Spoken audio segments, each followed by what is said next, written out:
Hello and welcome. It is National Craft Month. Although, let's be honest, to us crafters, every month is Craft Month, isn't it? Well, we thought we would celebrate with a craft along, and I would share with you some of my favorite ways and techniques for crafting. One of my favorite things to do is watercolor. I absolutely fell in love with it and can't get enough. And I often get asked, how did you do that? There's no way I can paint like that. Well, I thought that once too. And then I just started playing and had some fun with it. So I'm going to show you a really simple, easy way to watercolor today that I call just the dab and drop. And let's get right to our painting, shall we? I have here this adorable little bear from Colorado Craft Company. And he is just one of my favorites out there to paint. And he is a lot of fun to watercolor. So I have stamped him in VersaFine Clair ink, and I have let that dry for quite a while. You want to make sure your ink is nice and dry before you get started. And he is stamped on a panel of Arches watercolor paper. One of my favorites to work with. So, and then I have my paints here. I'm going to use, these are just pans of Daniel Smith watercolor paints. And don't ask me what colors I am using today, because I got them in a set, and I don't know the shades, but I just picked out 4 of my favorites, so we're going to run with that. So we are going to start with our little bear. So first I'm just going to drop in some water in all my colors to get them activated. There we go. All right, my trusty towel over here to dry things off. Then I'm going to tap in some clean water and just pick up a little bit of my brown. And I'm just going to come in and start just dabbing in a little bit along the back of my bear. We'll come back to his little paw there in a minute.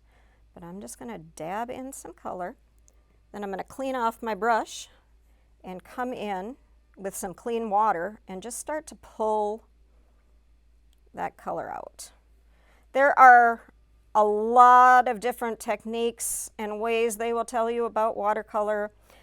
I have found do what works for you. And this is one of the techniques that I have found I get the quickest and best results for me. I am in no way a trained watercolor professional, so I'm just doing what works for me and what I love. But while we are still wet here, I'm going to come back in with some more shades and get it a little darker this time. And we just keep tapping some in. And as he's coming out, the paper is still wet, and so that's how we're going to get this fun watercolor is going to start to do its thing and move about, and you get some really fun texture and shading that you can get with that. And if you get too much, I'm just going to wipe some away with a clean brush. And just add a little bit there now to that back paw, to that back foot. There, we got him nice, and a nice start on him. He's so cute. Find where you want to add those little darker bits. I like a little bit of shading under his arm, and a little back here along the back, a little bit more. I think our sunlight would be coming from this direction, so you kind of want to think of that when you're painting that along. Where is your light source? Ooh. There, we lost some light source, didn't we? All right.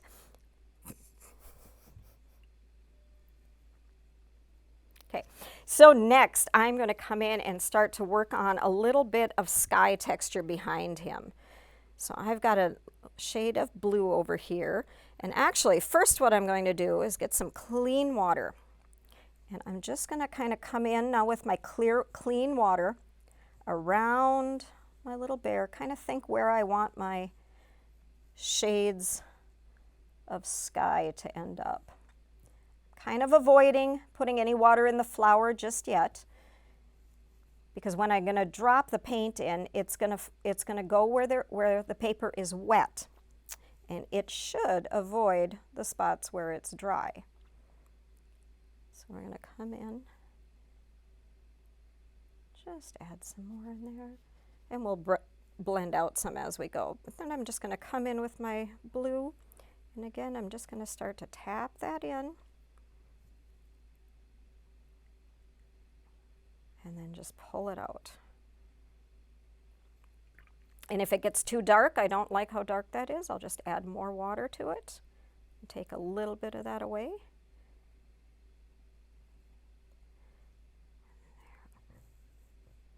Tap in, tap and pull and swizzle. There we go. Real technical terms.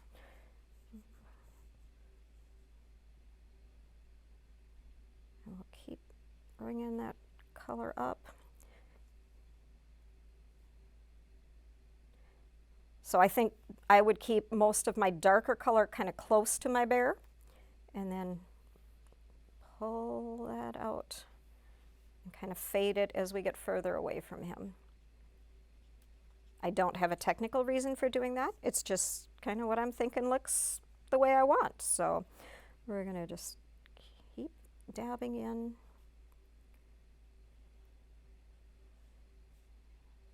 And adding some more up around our little bee there.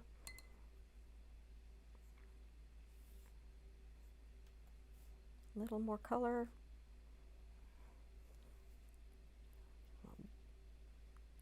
Blend that out a little bit more. There we go. That's coming.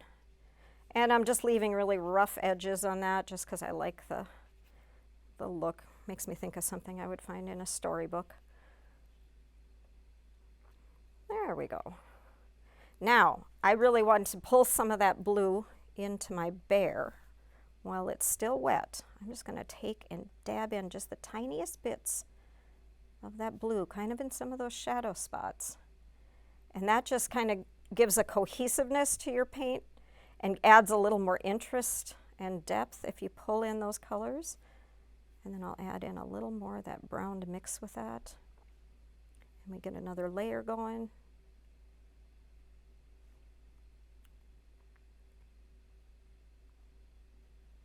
There.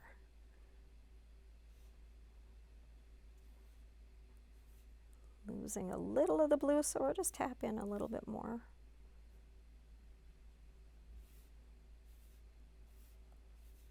There we come.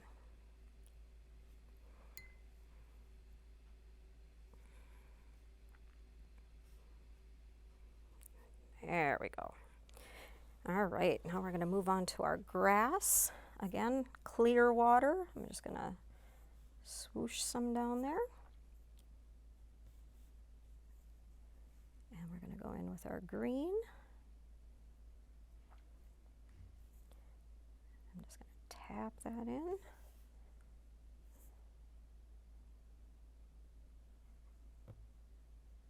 And now a lot of times when watercoloring, before you'd add your shading or stuff, you'll want to let it completely dry, and then you can go in for more depth and shading. And I'll be honest, I frequently don't have the patience to do that.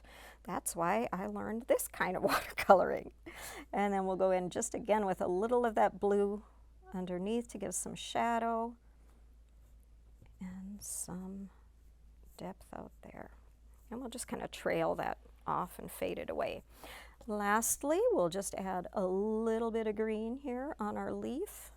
Pull that out with a little bit of color.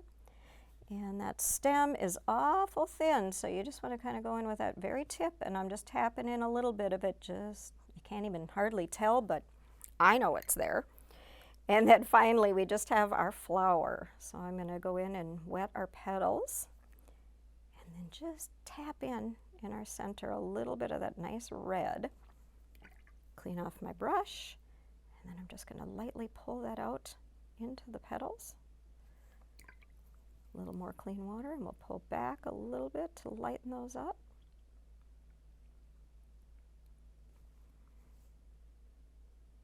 There we go. There we go. And honestly, that bee is so tiny. You could paint him yellow if you wanted to, but I'm going to choose to just leave him as is and let our bear be our focus. So there is a fun, quick watercolor panel. We'd let that completely dry before adding it to our finished card. But let's see, here is our finished project. There we go. That is the most cute bear. I finish it off just with adding a little bit of splatter on there too, some speckling just for texture and interest. So he's so cute. He's one of my absolute favorites to color. So thanks for crafting along with me. Join me again next week and we'll see, I have another fun technique to share. Thanks. Bye.